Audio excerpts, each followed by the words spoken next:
makanin sahih, dengan ikhlas kepada Allah, tidak mempersekutukan sesuatu dengan Dia.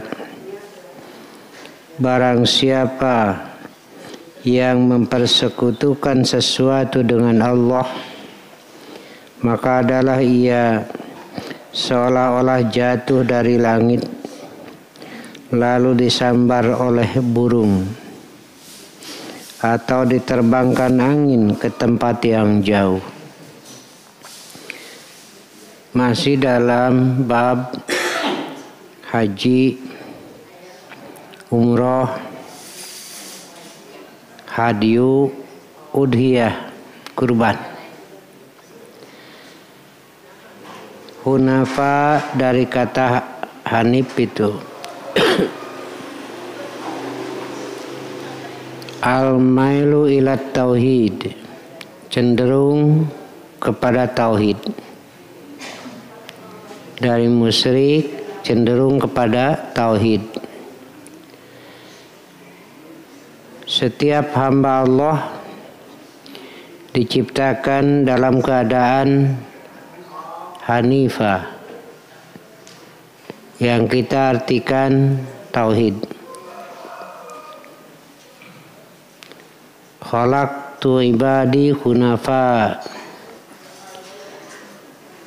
fajtalat humus syayatin, kemudian setan menggelincirkannya dari hunafa itu, dari tauhid jadi cenderung kepada syirik. Kemudian Allah turunkan Al-Quran, mengutus Rasul, menuntun manusia dikembalikan kepada hunafa itu. Jadi setelah manusia dalam aktivitas hidupnya digelincirkan oleh setan ke dalam musyrik,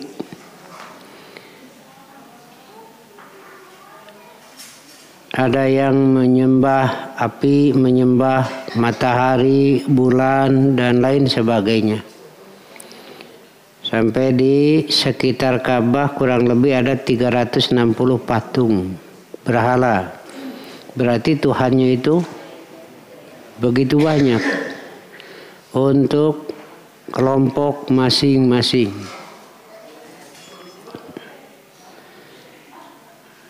Datang Rasulullah mengembalikan manusia kepada ketauhidan itu, yang tadinya tidak jelas.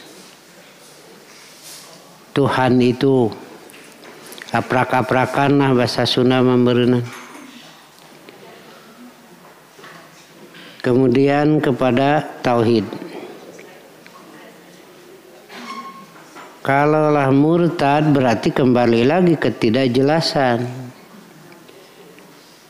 Ngawang-ngawang itu puguh kemana gitu, tenapak, itu reka panon poe, reka na bulan, reka na benda itu jelas. Nah begitu.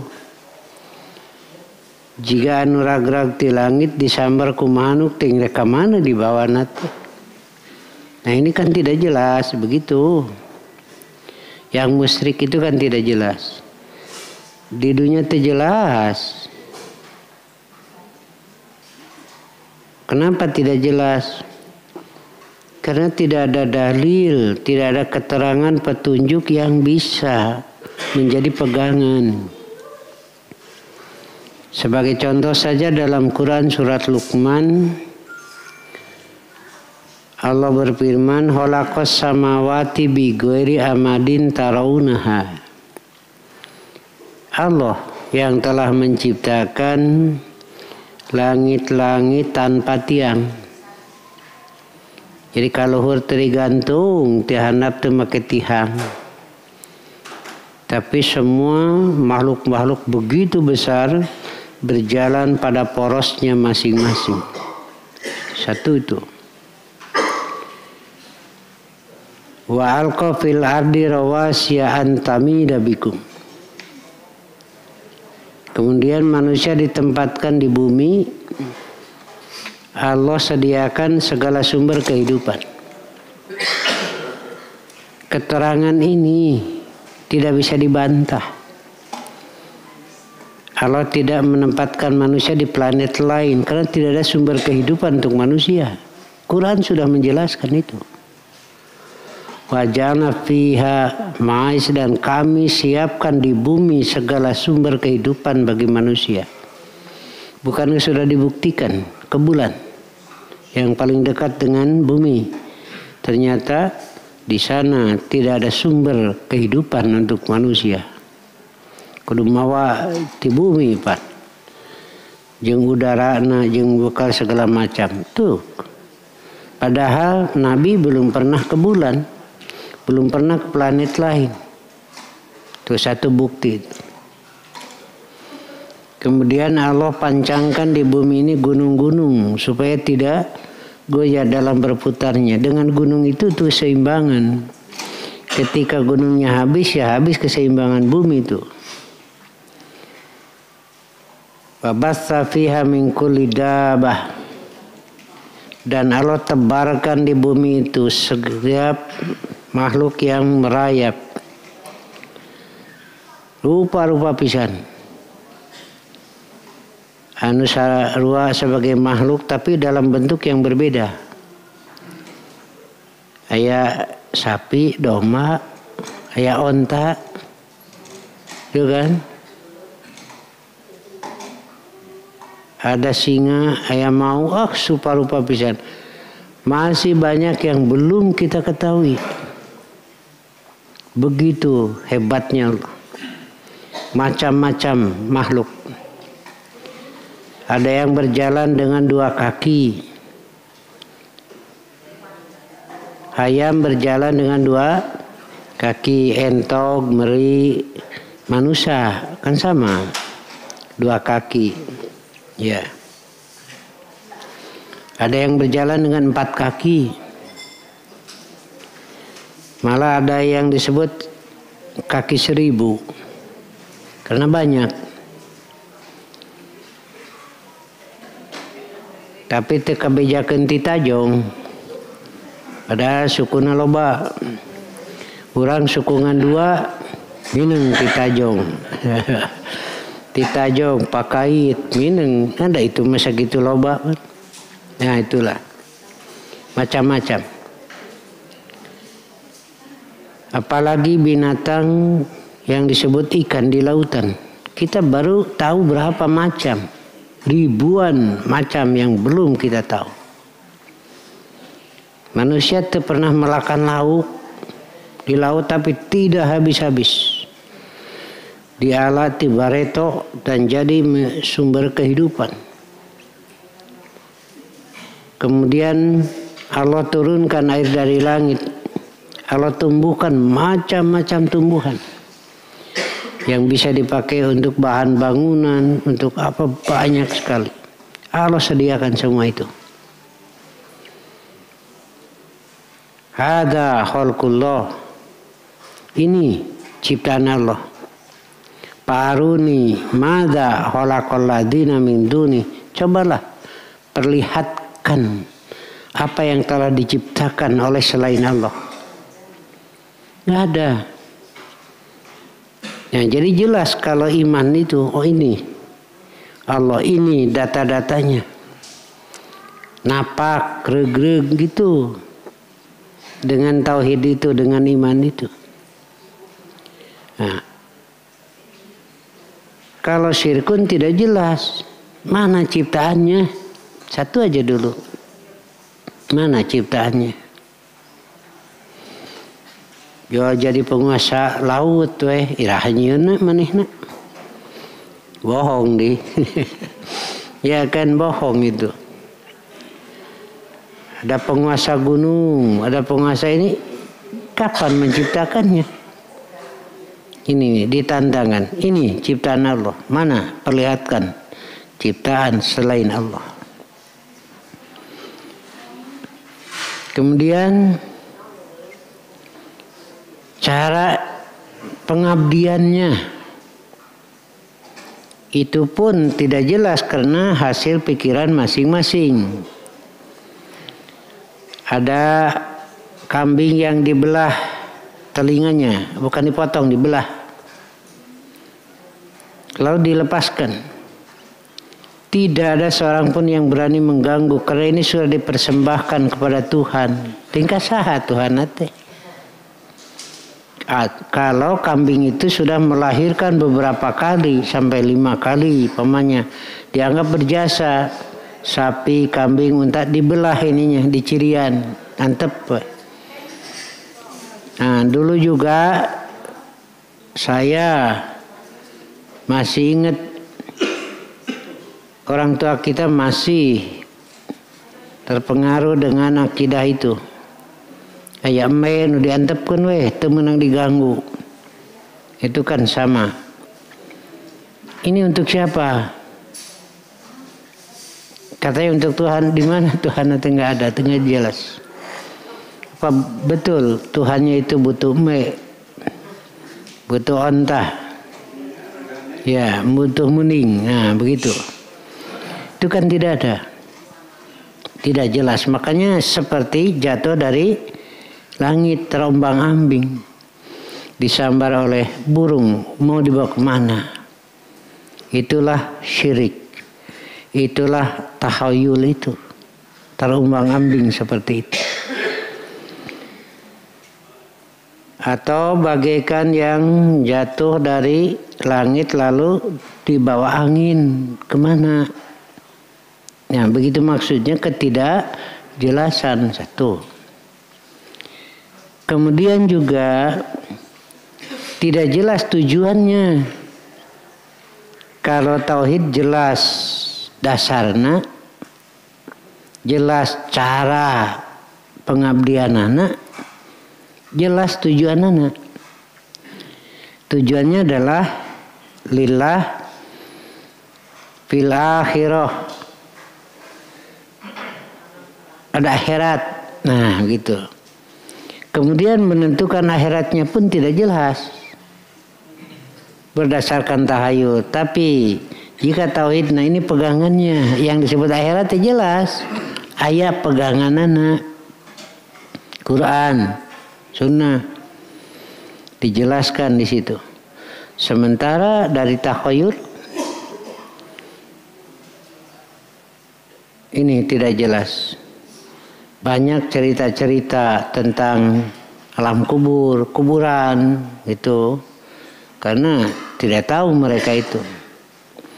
Cerita-cerita bohong itu kan, tahayul. Nah, terus bercampur aduk. Karena tahu jin itu dari mana, kalau bukan dari Allah kan, manusia tidak sampai ke situ. Sementara dasar-dasar tahayul modalna teto saya datang we Islam nerangkeun aya malaikat aya jin diterima dihijikeun gitu. Lalu dibuatlah versi mereka.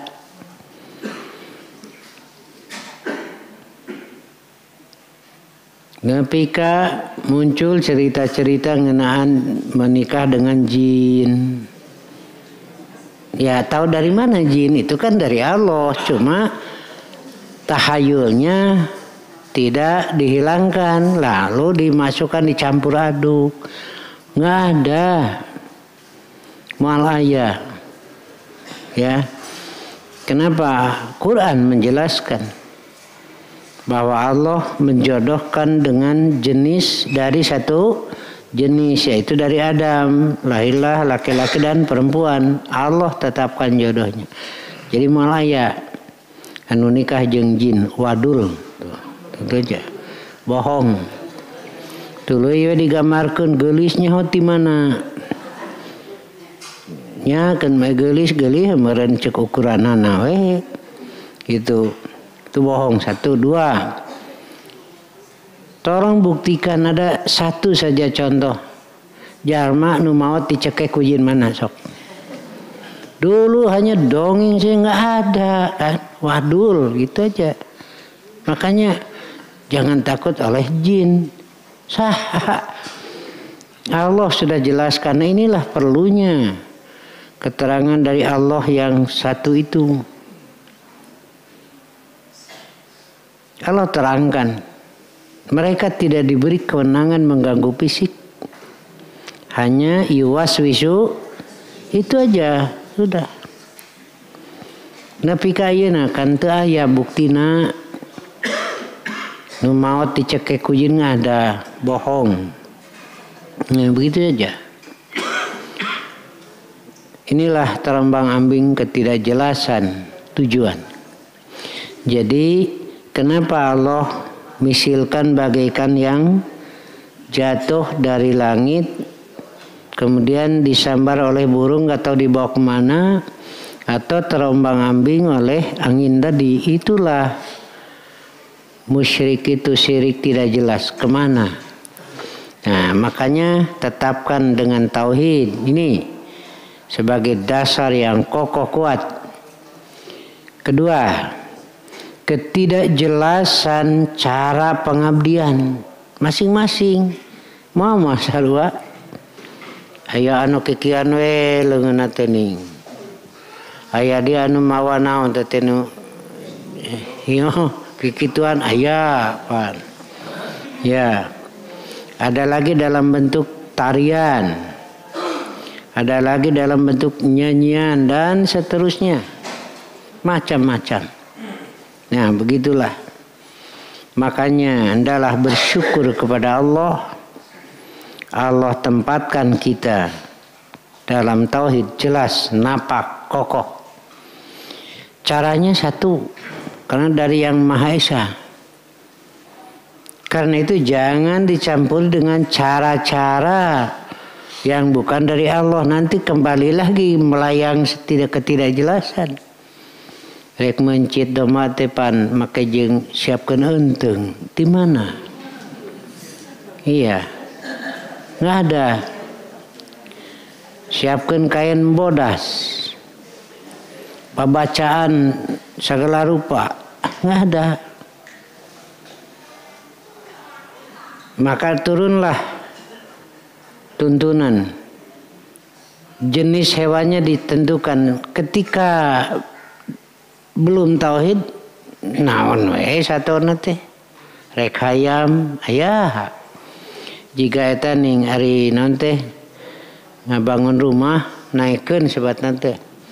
Pandidinya teh digantungkeun pare bendera merah putih, bencit hayam.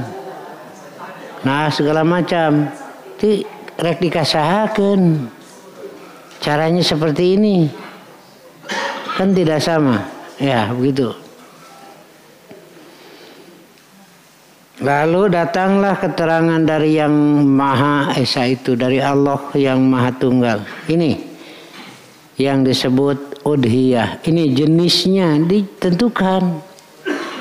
Unta dan sejenisnya, sapi dan sejenisnya, kambing dan sejenisnya. Sudah. Tidak ada yang lain. Ayam bukan. Walaupun harganya bisa jadi lebih mahal. Kambing pamannya 4 juta, ayam ada yang 40 juta. Ayam pelung itu. Dipencit. Aduh, ngamakna.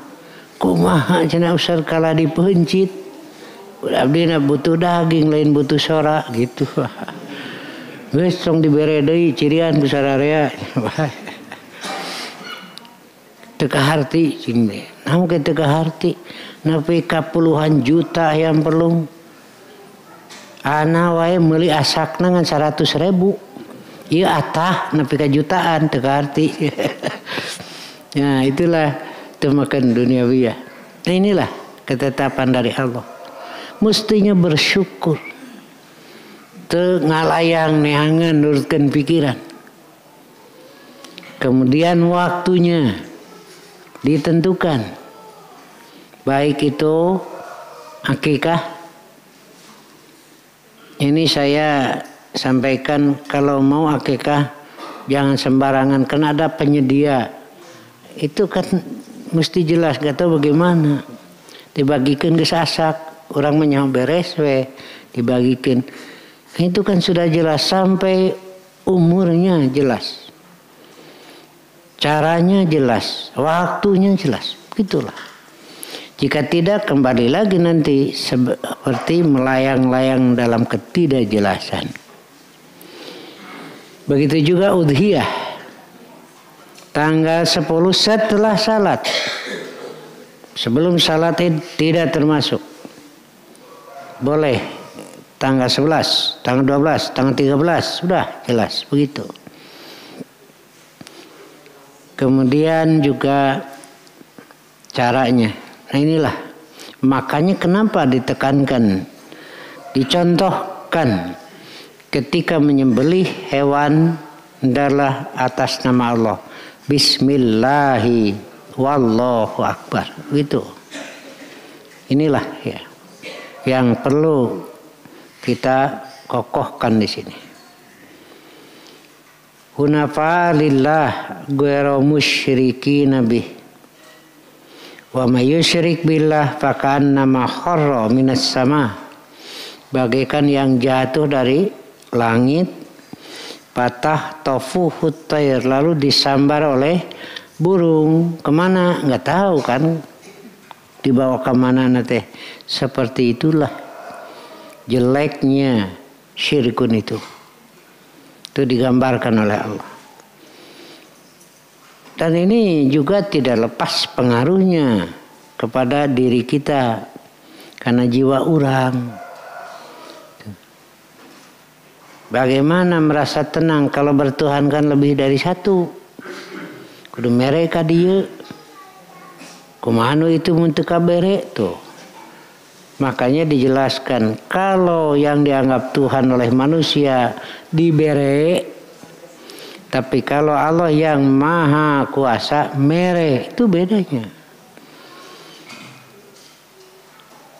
Makanya ketika menyembelih domba, sapi, onta, itu dikeceretkan getihna teh ka sakauling Ka'bah untuk Tuhan, sebagian daging nauge.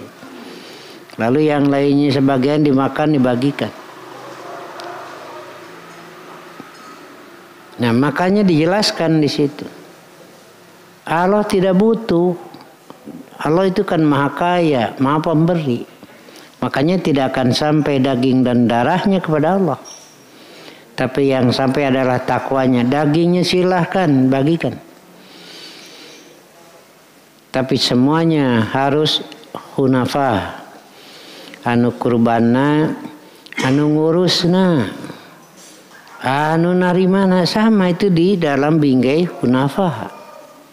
Jangan ada syirik, terima ini dari Allah, beres, mariweuh. Nah hanya nu abdi meleutik bungkusanana da mariweuh moal. Maka jeung diakurkeun ka tatangga. Nah hanya ngewaku naon ka abdi cenah panitia.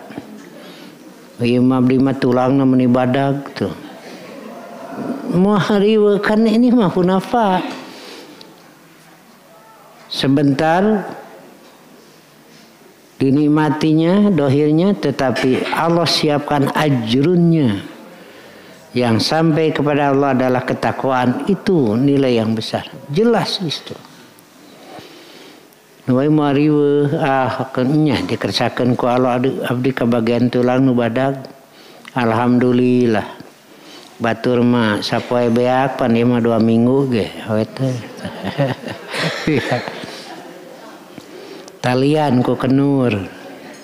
Gantungkeun di dapur. Kayak di mana nyayur kacang ancelomkeun. Jadi sayur kacang make tulang tuh. Beres gantungkeun deui piparantieun. Batur mah geus beak tuh ieu mah awet. Beda pan karena rasa teh karena pengaruhna karena perasaan ieu mah make tulang tuh. Nara jadi ganyaran pan tawarkeun ka tatangga. Beli nyayur kacang tong ngagale tulang ieu anggo tuh. Pemiberes pulangkeun.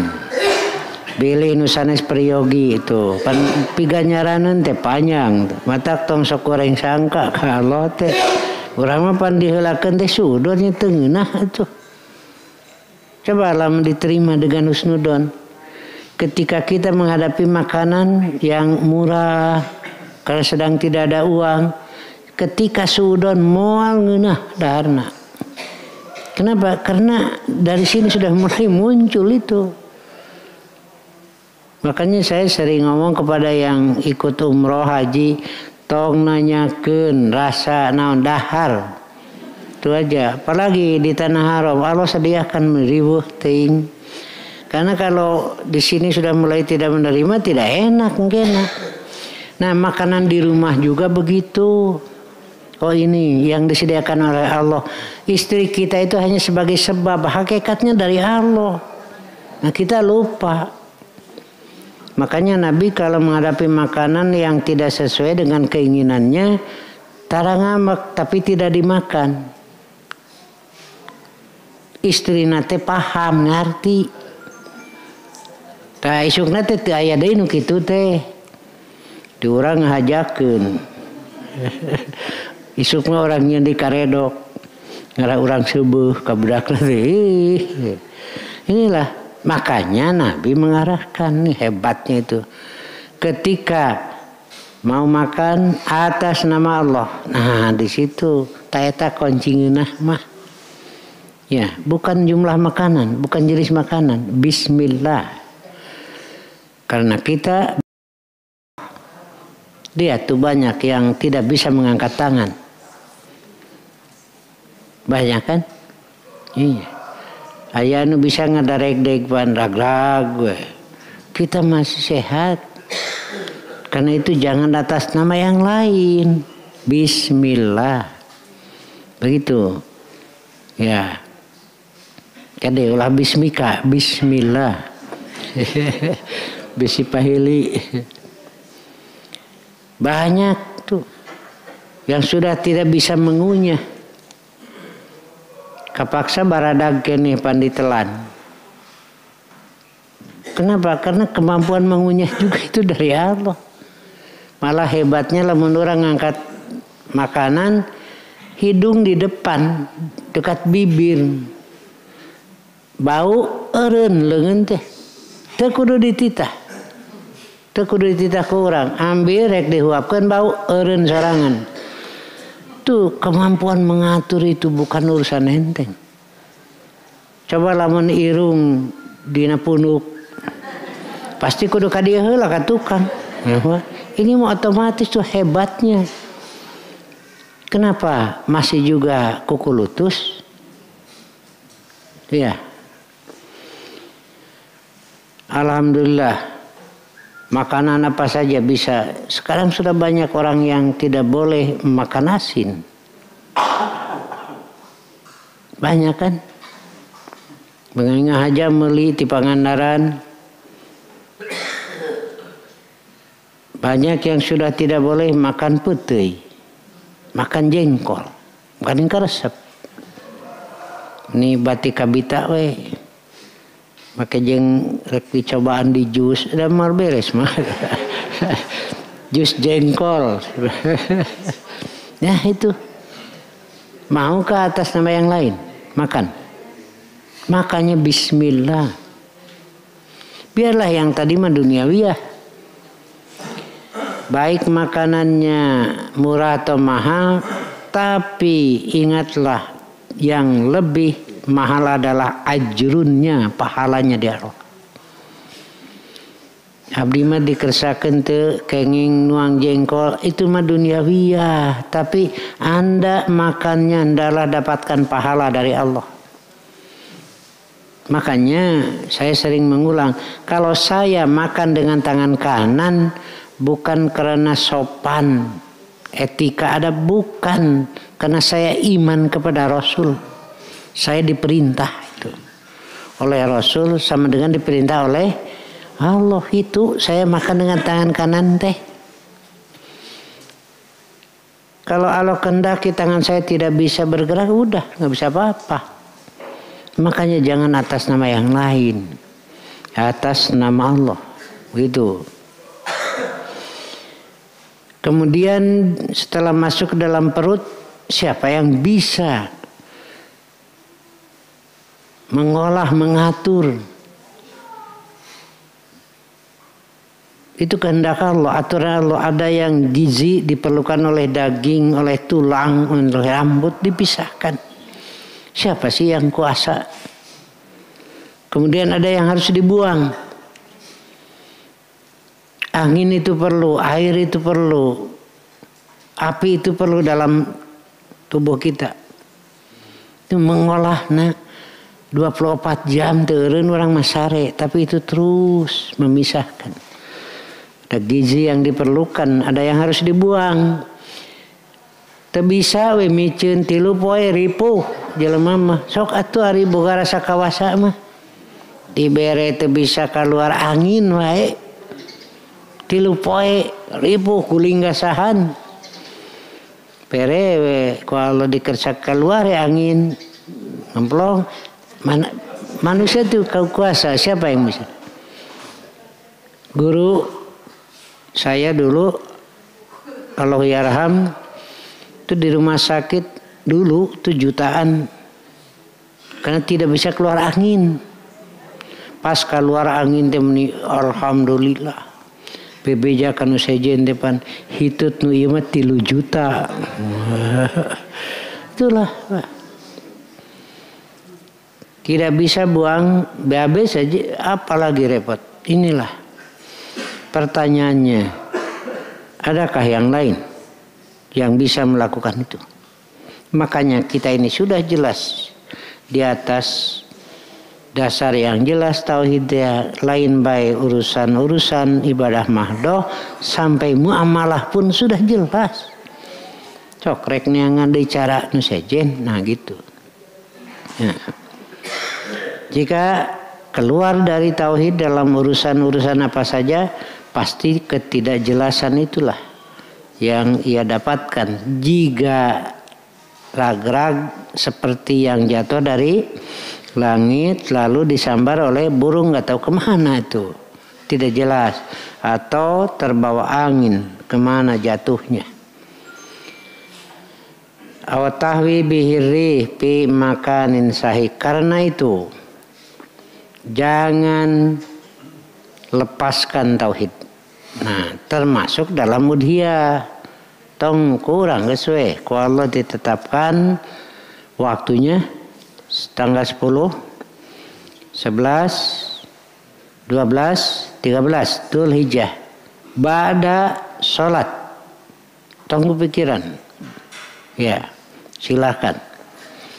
Jenisnya boleh unta dan sejenisnya, sapi dan sejenisnya, dan kambing dan sejenisnya, silahkan. Sudah ditetapkan. Urusan harga silahkan.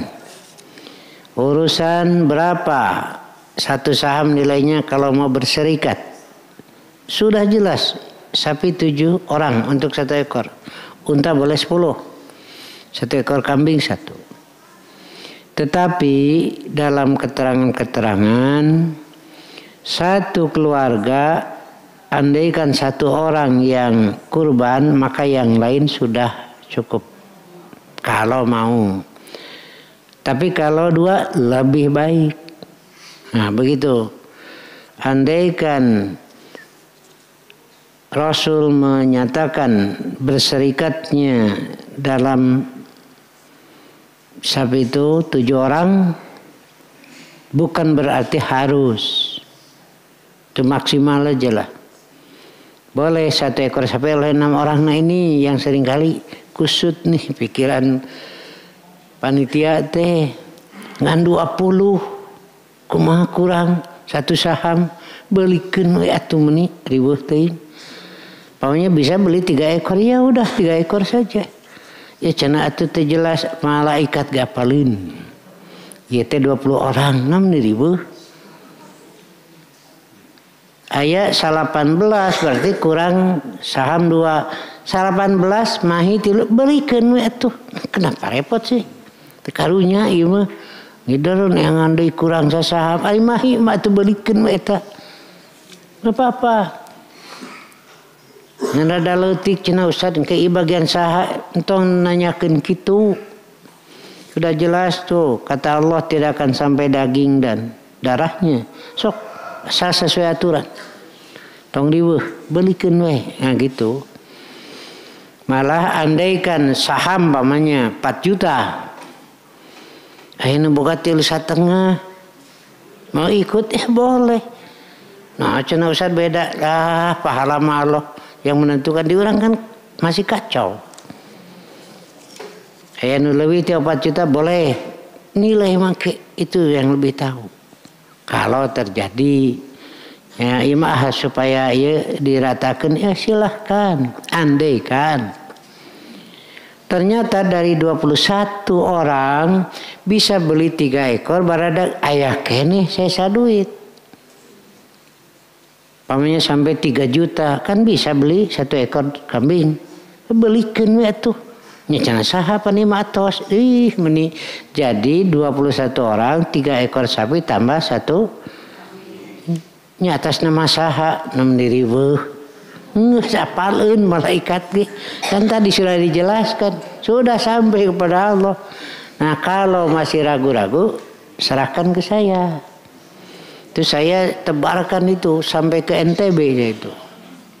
Kirimkan uangnya, coba di sana sembelih. Beri contoh yang lain, nah, gitu. Nah ini kadang-kadang gitu kaku gitu ya. Jadi urusan harga silahkan.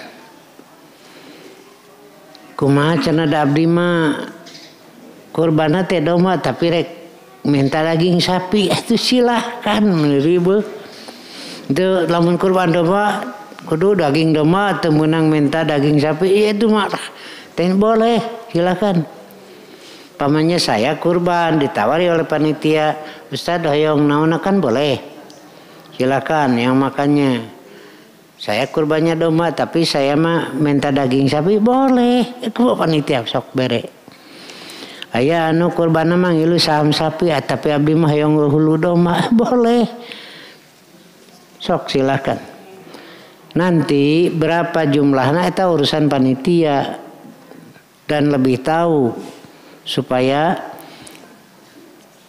sesuai atau istilahnya kondisinya wayah nawe anu kurban nama beres saeutik ewang kena masih banyak yang akan dibagi itu terserah panitia terima saja tidak naun. Jadi anu kurban sapi hayang ceker domba boleh, aya anu kurban domba hayang cokor sapi boleh. Apa bedanya cokor jeung ceker? Depan sarua.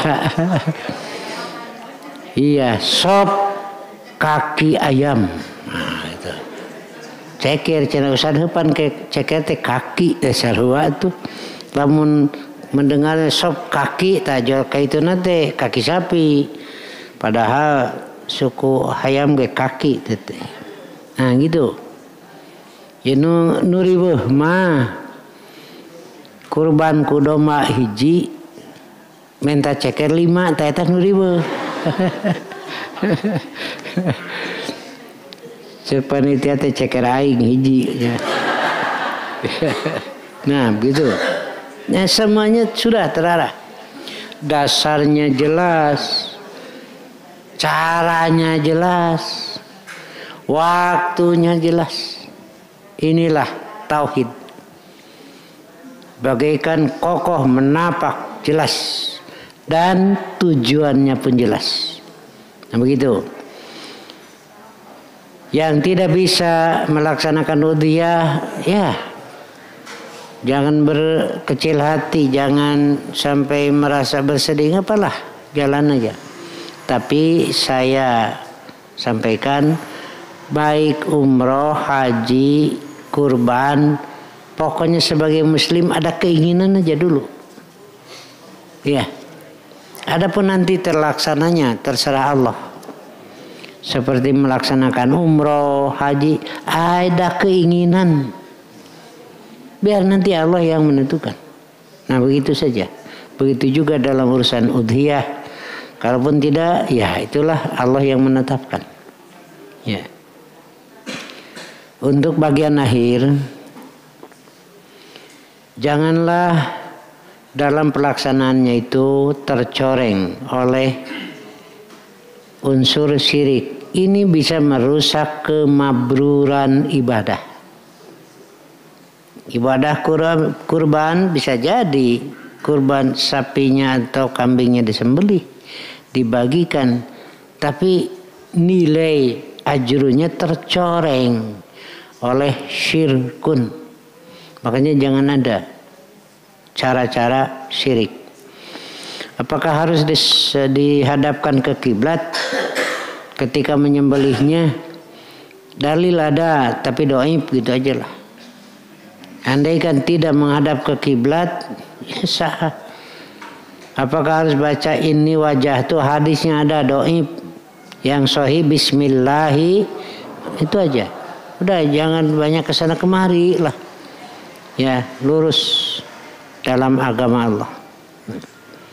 Hunafa lillah ghairu musyrikin bih wa may yusyrik billah faka'annama kharra minas sama fatahtafuhu at-tayr aw tahwi bihi fi makan syahid. Terakhir ada keterangan seperti di Quran surat Al-An'am ini, yang dimaksud itu tidak jelas nanti ruhnya gitu ketika mati. Kalau yang beriman dibawa oleh malaikat, disambut oleh malaikat di langit, begitu harumnya. Sementara yang ini begitu baunya busuk sampai ahlu sama tidak mau menerima. Nah, seperti itu gambarannya. Tapi semuanya masuk ke alam kubur, bukan ke kuburan.